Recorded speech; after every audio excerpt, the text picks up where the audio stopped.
Man, it's tough to stand here and talk about this. Like, you just want to like look into the camera and be like, just let's fucking go. Like, do it. Get it done.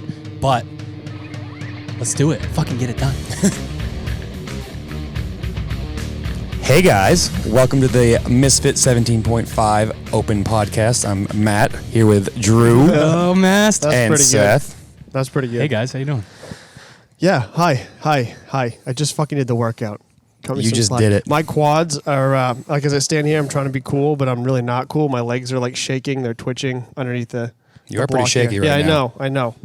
What do we got before we get into this? Ted wants me to be fast so I don't bore people, but I'm struggling to think right now. My legs hurt really bad, but I'm going to try. So we got some very exciting things going on at sharpentheaxeco.com. We are announcing to you guys first the 17.5 celebration sale that is going on right now. So if you go to sharpentheaxeco.com, you have first dibs because it's a closeout sale, so some of the sizes are few and far between. So if you guys go first, we're going to wait and announce this tomorrow for everybody else. So thank you for watching. Go check it out now. What a deal. One of the reasons why we're doing that, other than celebrating you guys kicking everybody's ass in the open, is some brand spanking new gear. We're wearing a bunch of it right now. We got some new Sharpen the Axe gear going on. We got our regionals collection. Ted, is there any way... Get your pickle up on there. Show the shorts. Can you see them? Am I in it? Jump. New shorts. You guys have seen the teasers. You saw Seth work out in them and me stand there in them. So you've seen them. They're pretty awesome. Them. They held up for my thrusters. Definitely. I like them. And then last but definitely not least, the shirt Seth is wearing is a very special shirt for us every year. We wear purple on Saturdays, as many people as we can get at regionals. And you guys buying these shirts help support the athletes get themselves to regionals, help support the big machine. It's something that we say, if you're going to buy one thing from us all year long, please buy this shirt to support our athletes and regionals and all that good stuff. So that's my spiel for the regionals collection. Training camp, San Antonio, Pillar CrossFit, April 7th to the 9th. Be there. You guys have 2 weeks left, if I'm not mistaken, to get your tickets. Those are also at sharpentheaxeco.com. I can't really breathe anymore. You're doing good. You're doing so good. Sherb is going to take it away and talk a little bit about remote coaching and affiliate programming. Just a little bit. Sure. Just a little bit about it. Brief. All right, so it's time of year. The Open's ending. People are struggling with how they did in the Open. They want to sign up. The spots for remote coaching are expiring as we speak. People are filling up. Gabe's getting people all the time. Mm-hmm. Along the same lines, we're starting a new cycle with the affiliate programming. People are looking to do Misfit programming at their box. This is a great way to do it. Also April 3rd. This is starting on April 3rd, so get in with it now. Cool. Well done. Apply at misfitathletics.com. Boom. Drew talked about all the regionals athletes that will be benefiting from these shirt purchases. Let me go through just a list of everyone who's qualifying right now leading into this last week. Central East, we have, I'm going to do this in record time, Emma Chapman, Paul Castillo, Dex Hopkins, and Zach Souter. In the North Central, Megan Scales, Matt Green, Dylan Martin, Brendan Willis. In the Mid-Atlantic, Mackenzie Riley, Erica Thiessen, Josh Maybury, and Nate Long. The Southeast, we have Corey Gibson. In Europe, we have Johanna Juliusdotter, Arnie Christensen, and Marcin Zibaj. In NorCal, we have China Cho, Danielle Brandon, Jordan Eldridge, and Jordan Ginta. In the Northwest, Sam Quant, Joe Silvestri, Ray Southworth. In the Northeast, Claudia Vasquez, Caroline Connors from CrossFit MF, Boom. Cody Mooney, Anthony Vasquez, Corey Lunny, Austin Spencer. In Latin America, Zathan Simpson. In the Southwest, Chloe Wilson, Tylen Rashawn, Quinn Boyer. And in the South Central, Alexis Johnson, Rachel Campbell, Jessica Alvoit, Ashley Lacombe, Travis Williams, Kendall Kersey, Dusty Flores, Joe Gessner, and Kirk Ritchie. Boom. Serious question. If 17.5 was reading that list, what place would Mast Sherburne come in? First. Wow. For sure. I don't know. Wait, if he was in the top 20 right now, if he was on that list? How long would it take him to read that list if the workout was reading that list? He can't even read that list, period. Too many names. The names that he would have invented while trying to go through that list would have been insane. You would have slipped your name in there for sure. Sure. Matt Sherburne, I'm 49th place in the Northeast. All these regions. The Northeast is bullshit. This is all we hear all week. 49th place in the Northeast. Yeah. All right. So fit. Very good. Fuck all that. 17.5. We just did it. Drew, what are your first thoughts? You go first. Holy shit. So it's tough. Like I know I haven't looked at the comments on Facebook yet, but I can't wait. I know what they're probably going to be like or what people are thinking. But for me, if I do Seth's strategy, I still stand around and I still blow up. So I don't know what the fucking answer is. Probably be fitter. Yeah, That would be part of it. That is. My legs like filled with poison in round 5. Like I couldn't move anymore. Before that, the rest was on purpose because I knew that I could sprint at the end if I stayed with you. So my goal was to just do whatever you did, but it was pissing me off because I saw your strategy and I was like, oh man, if he holds up on that and just stays smooth on thrusters, I'm fucked because I can't move any faster with this bar. Like I was doing the best I could with the bar and I knew it had to be 2 sets from the start because I have terrible positions with thrusters. So just holding onto the bar for 9 reps, it's not even the weight. It's just holding the bar and moving through the range of motion kills me. Just kills me. So I had to break it up from the start. Worked like a dream for me. I much better score than I thought I could get. I went just under 12 minutes, and I'm feeling it now. But yeah, I mean, I just stuck with my plan, and I think that's probably the first point we should make with this because there isn't a lot to really talk about in this workout. It's knowing yourself as an athlete, knowing where you can push, where you need to back off, and committing to something, making a commitment in this workout. Because as we both just experienced, it's really easy after round 6, round 7, round 8 to just let that pain kind of be the priority in your head, and you're just kind of dealing with the pain and not really focusing on what you need to get done, focusing on that transition being fast, being able to tune everything out and just cook through 35 double unders without tripping up. It's just making that commitment, and there's no other option other than to follow through with what you decide before you start. That's the biggest thing that I can think of that's going to separate people in this. It's probably most important in those like middle to end rounds, the 5, 6, 7, 8, where you have to stick to that plan because, like you said to me, once you finish it, like through round 5, cool, this is easy, let's do this. It's at that point where you get to the second half of the workout, and it's like, oh shit, now the workout actually starts. Where if you can stick to that plan, you're gonna be able to stay methodical to this workout. And my strategy obviously is fucking garbage for anyone who's trying to do anything in the sport. I mean, you can't. It's for you, though. It's for me. Yeah. But a competitor can't break the thrusters up. You're done. No. If you break the thrusters, I would say your season's over, right? For sure. I mean, there's enough people in each region that are going to give you 100 points that it's all done. I think the only way you can trip on or do anything like breaking up is the double unders, and even then it's like a fraction of a second and back to work. Which brings me to another great point is how do you kind of cope with that tripping during double unders? Because as we saw kind of Sarah at the end, she blew it at the end. I think she maybe panicked just a little, knew that Katrin was on her heels. Coming for her. Tried to like get those last 10 fast, and because she couldn't settle back down into her rhythm, she blew the win. And while that's incidental to those two, it doesn't make a damn difference. It can make a big difference in your region on your leaderboard. 2, 3, 5, 10 seconds could be a place per second, right? Easily, I'd say, if not more. I think there's gonna be. I think there's gonna be a log jam in some. Yeah, and near the scores. top there could be some pretty decent log jams. And it's hard to say watching those two and then having Drew and I be examples what the top scores will be. But I mean, what do you think? Low 6s, I'd say. I mean, watching the girls. I think Josh and Matt can flirt with Sub-6. that. Yeah, Yeah. 550 somewhere in that range because. I think it was either the 8th or the 9th, you started to see the breakdown just in terms of pacing instead of sprinting. Yeah. And there are a handful of people on Earth that's not going to happen. Right. But those people don't really matter either. They have so few points at this point; it doesn't really matter. I mean, is it a huge advantage? Do guys or girls have like a projected faster or slower time because, let's say, girls typically are shorter, so range of motion shorter, or the weight is, with the ratio of the weight, is it like lighter or heavier for girls? Like, I think it's a range of motion workout to an extent, but I don't think that the girls are disproportionately strong, so they have a disadvantage there. Even you though don't think they have a disadvantage? You don't think the guys What generate about more power? what about like a Carrie Pierce if her double unders are good just because that barbell? I mean, how fast she's going to move it with the range of motion?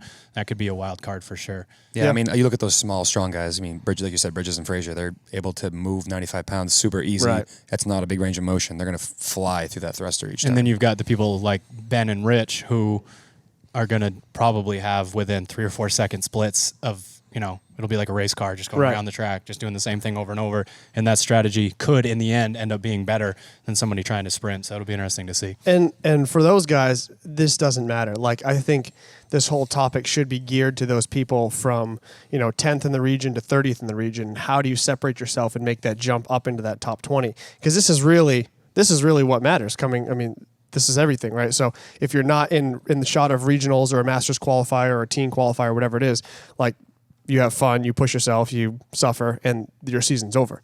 For the people that are trying to get to the next level, like, what is something they could do to separate themselves? Like, what is that magic bit of information that someone can take when they're going into this that could... Personally, I just look at the being not frantic. You look at the way Katrin did this workout. At the end where Sarah started to get frantic, Katrin just stayed relaxed. I mean, they both tripped in the 10th set of double unders, but Katrin just picked it up and kept going at the same movement over and over again. She didn't look like she was trying to force 10 double unders into one jump. Yeah. She was just staying smooth, and that's the biggest thing to me, is staying smooth there and then making sure that your transitions don't change. So many of them. So the thruster stays like one gear, one speed, kind of like straight through, or do you try to speed that thruster up to separate yourself? Or is that I think early on you want to pick a pace that's repeatable early, so you don't blow your shoulders up so you can't spin the jump rope. But you watch towards the end, the girls seem like they picked it up kind of in the back half of the workout, especially Sarah when she was trying to make her move to get ahead of Katrin. So I think you can pick it up. You just got to be cautious of knowing yourself whether or not that's going to really, cook your double unders. Did the double unders ever become a problem for you, like with your shoulders? Shoulders, no. Breathing, me neither. breathing, Yeah. yes. Yeah, yeah. It was weird for me. The couplet style, typically with the thruster, you bite off a little bit more in terms of rep wise, so maybe they get broken up. It was weird for me to have quad pump in double unders. That was that was like a really new feeling for me. So it was weird to not have my shoulders going and my heart rate to not be like really, really bad through the roof and have my legs hurt. That was kind of a new thing. I don't know, man. I'm thinking about people, and a lot of it's just this little like subculture we have here at the gym. We have the potential to have 5 or 6 individuals qualify that call this place their home gym. And I'm thinking about all of the different psychologies of each person and how they would want to attack it, because all of them are in a position right now to go to regionals, and all of them are fit enough to crush this and solidify their spot, slide up, do what they have to do.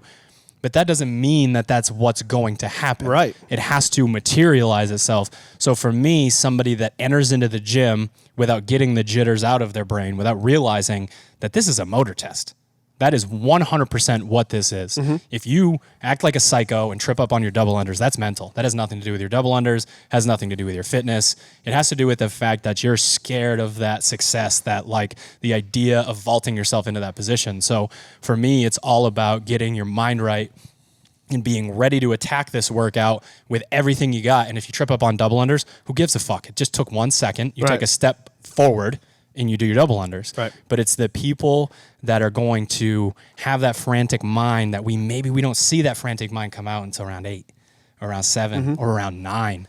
And then do you panic, or do you say, I'm almost done, I can do this? Like, for me, this is so mental. Yeah. Like, to the degree where it's tough to just say, this person's going to do this well, this person's going to do that well.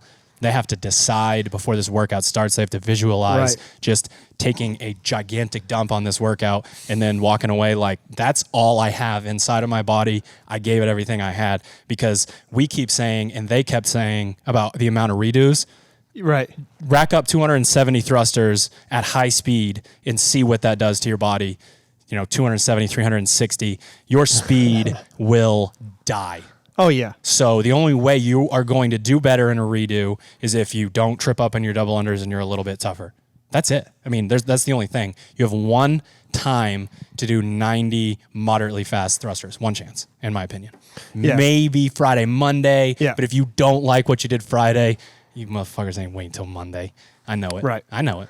The flip side to that, the franticness, which can just cause you to make mistakes, can cause you to burn out too early, is the people who are actually like looking at this like in terror. So the fear of the pain is a whole opposite side of the things, where people aren't actually willing to push hard enough to get those scores that are needed to get to the next level. And one of the things I wrote about in the article that I wrote about you, I wish you had got to regionals this year, so my article fucking meant something.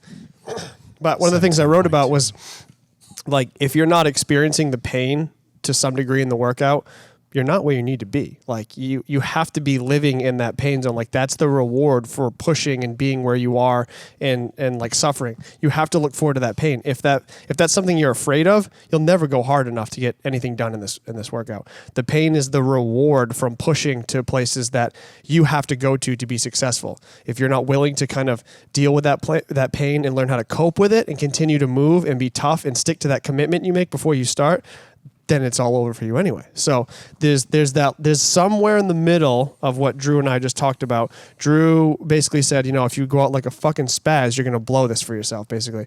And I'm saying if you go out and you're timid, you don't have a chance in the world. Yeah. So there's this big gray area of all the people who are going to qualify, and they all have these kind of intangible characteristics that basically you're going to have to either find in yourself or your coach can kind of inspire for you, or your training partners or whatever. But this is like one of the things that, again, I talk about in at camps is like the showcase. This is the ultimate showcase for your whole year, right? So if you're on the bubble and you need to get into the top 20, put it out there. I would rather somebody be on the side of pushing their boundaries than being afraid and timid and having no chance. But if you go too hard and you can't really control what's going on in your head, and you haven't visualized, like you said, and you haven't made a plan, like I was talking about, it's going to all go out the window anyway. So there's this. I love people going hard. Right. But it's going hard with your body. It's that concept of your muscles and you spiking your heart rate because you're scared are just two totally different things. Right. And that Rich Froning thing, it's so easy to go back to him because he's not going slow. Everyone else talks about Rich is just so methodical and slow. You fucking crazy? He's faster than everybody. That's how that works.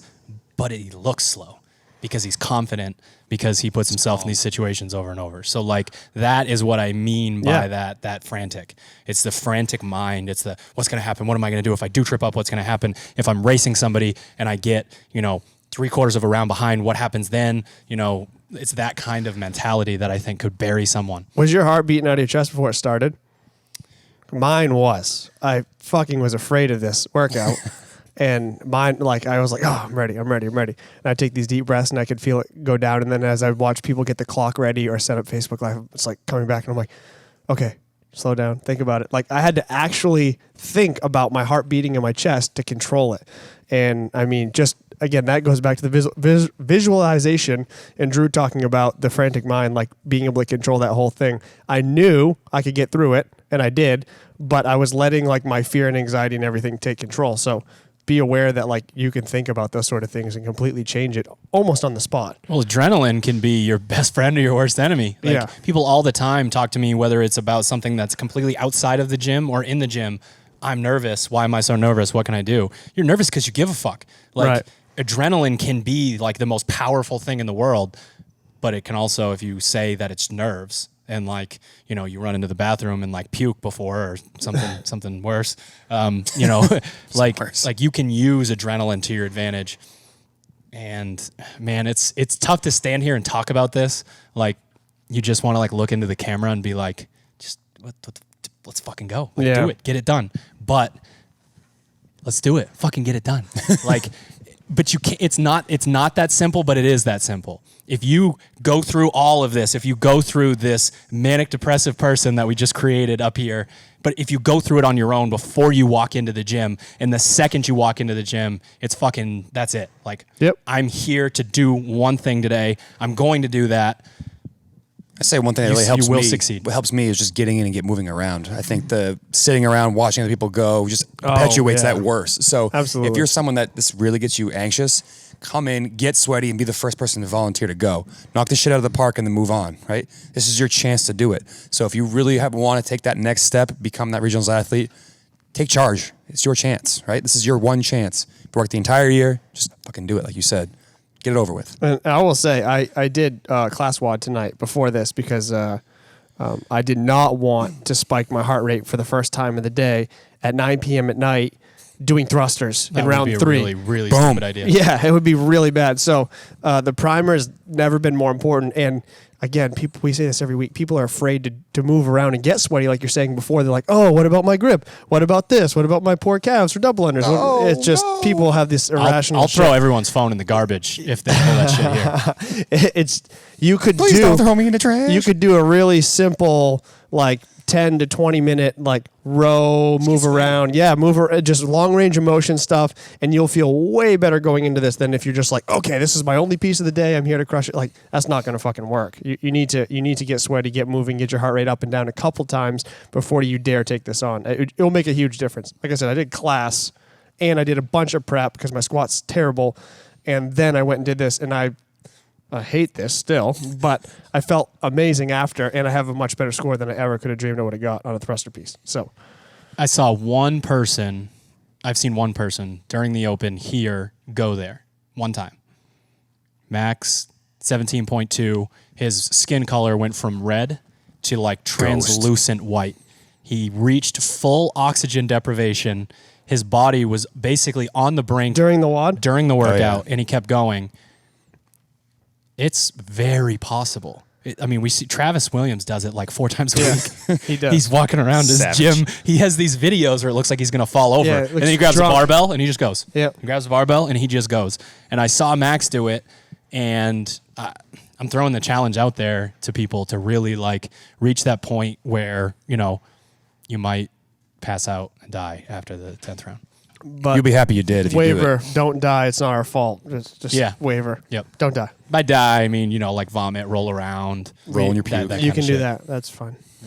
Yep. Anything else? I mean, again, I'm happy with the test in general. It's weird. It's not satisfying to me. It's not how I wanted the Open to end, but that's just me being weird about workouts. Like, I just wanted something more, but it's a hell of a test. The fucking people who are super fit, super conditioned, can move a barbell quick and are smooth and comfortable are going to kill it. And that's the best CrossFitters. What did you say about this workout when you walked through the door? I said, this is a weird workout. It doesn't seem like the end of the Open. This is essentially what Joseph just said. It feels you didn't to say me. Anything else? I didn't say it would maybe be easy. He downplayed the shit out of this workout. I'm looking forward to it. I can't then wait. He's just slowly like, I didn't say it was easy. I said it was weird. I said my words get twisted very easily around here. That's you twist your own words. You there. basically were like, this isn't going to be that hard. Eh. I can't. Ted's going to get you guys some awesome footage because he's actually one of the toughest guys we have here. He's going to crush this workout. He's just going to go back and forth. He's going to do this, then he's going to do that, and then the workout's going to be over. He's going to be in really fucking rough shape. Ted's going to get some video, and you guys are going to get to laugh at him. I mean, his time's going to be good, so maybe he can laugh at somebody else. But laugh at Cody. Coming for you, bro. Oh, wow. Again, huh? Coming for you. Don't give him points, you dick. Cody will point at you from the floor at regionals while you're in the stands. Shit. Scrub. Damn it. All right. I've had enough. I've actually had enough of open podcasts. You guys have fucking killed it all year. I'm done. I'm done talking about it. I want to watch, see what you guys do. And I can't wait to travel around the entire month of May and hang out with you guys. So, anything else? I got nothing. Good luck, guys. All right. Till next time. See you.